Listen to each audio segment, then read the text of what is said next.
one of the things that I've noticed a lot of people, I think, get confused about if you're not particularly familiar with this environment, if you're not particularly familiar with what we're talking about, is from the perspective of a skydive, thinking of it in the sense that we think of it, it's a very different environment.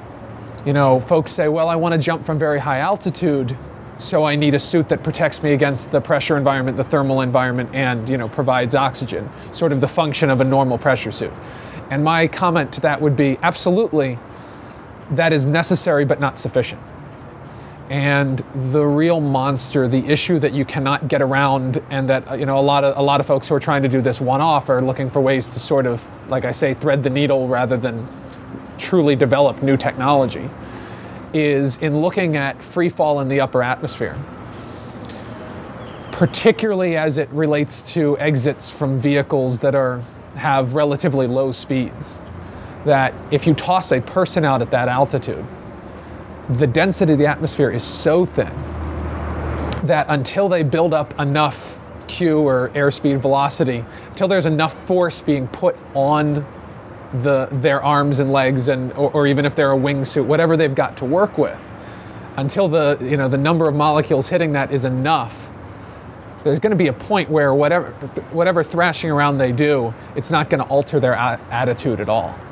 And, you know, on the one hand, you have folks who say, well, I'm a really experienced skydiver, I think I'm going to be okay in that very, very low, you know, friction environment. But I'm not that interested. That might be interesting to have it when you're at the test stages, when you're learning to do the activity.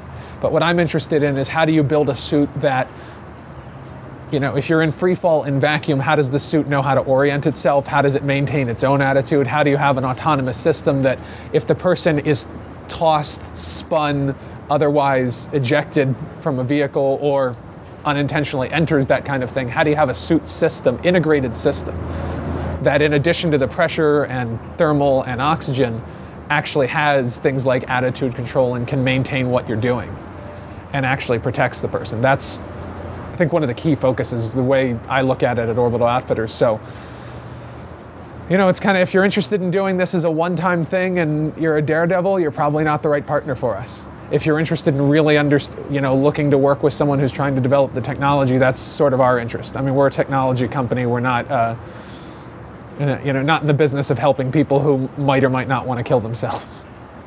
Attitude control in a near vacuum, how does that, what kind of suit technology? It's not exactly a suit technology. You're driven towards looking at things that look more like vehicle technologies.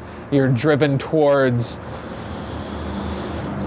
things like cold gas thrusters. You're driven towards, there are some things you can do to bias the center of gravity of the diver, so you can add to it that way.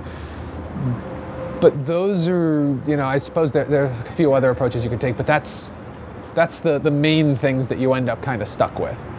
And if you and those kind of systems can't, they can have manual control in them, but they can't at their core necessarily be manually controlled in the sense that, what do you do if your guy's not capable of using them? Or what if you do if the spin rate is so disorienting, or the tumble and roll and spin rates are so disorienting that, they're going to have trouble understanding what they need to do to actually correct those inputs.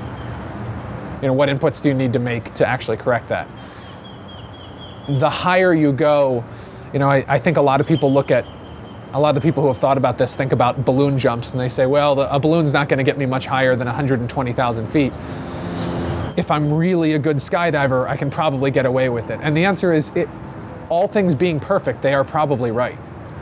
But the vehicles we're looking at have no such altitude limitation, which means there is going to be just as much capability at going to low and middle altitudes as there is to very high and even higher altitudes, where you start seeing issues with thermal on the suit because of atmospheric heating and things. It might not be anywhere near as extreme as we're used to with vehicles, but it's going to matter when you distribute it across a suit. So there's, things like that. But when you take away the limitation of a balloon, I think you begin to force the issue of attitude control in a way that, if you're just trying to pull this off once with a balloon, that you could sort of cheat your way through it and cross your fingers and if you had the right guy in the right circumstance on the right day with the right equipment, you'd probably be all right.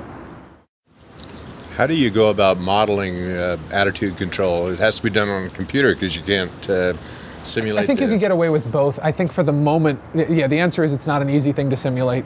Modeling is something you have to do a certain amount of.